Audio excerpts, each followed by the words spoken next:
RabbitMQ proqramlar arasında mesajları ötürən bir sistemdir. Təsəvvür edin ki, iki proqramımız var və onlar öz aralarında danışmaq istəyirlər. RabbitMQ ortada dayanır və bu söhbəti idarə edir. Bir proqram mesaj göndərir, RabbitMQ mesajı qəbul edir və sonra növbəti proqrama mesajı ötürür. RabbitMQ bir növ poçt mərkəzi kimi işləyir. Proqramlar mesajları bir-birlərinə göndərmək əvəzinə mesajları RabbitMQ-yə verirlər və RabbitMQ bu mesajları lazımi yerə çatdırır. Bu yolla mesajlar itirilmir, sistem çox yüklənəndə mesajlar növbədə gözləyir, bütün mesajlar təhlükəsiz saxlanılır və çatdırılır. Niyə RabbitMQ-yə ehtiyac var? Düşünün ki, bir alış-veriş saytıdır və siz oradan onlayn alış-veriş edirsiniz və burada müəyyən sistemlər var. Sifariş sistemi, ödəniş sistemi, ambar sistemi və çatdırılma sistemi.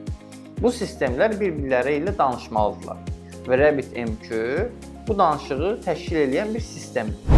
Əslində, biz bilməsək də, hər gün istifadə etdiyimiz tətbiqlər arxa planda RabbitMQ istifadə edir.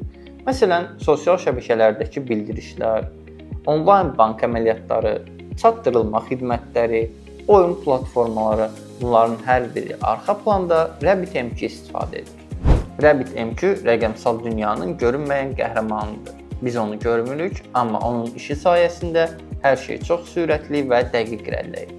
Siz də IT sahəsində tam ixtisaslaşmış bir mütəxəssis olmaq istəyirsinizsə, elə bu gün qeydiyyatdan keçin və uğurlu karyeranın təməlini qoyun.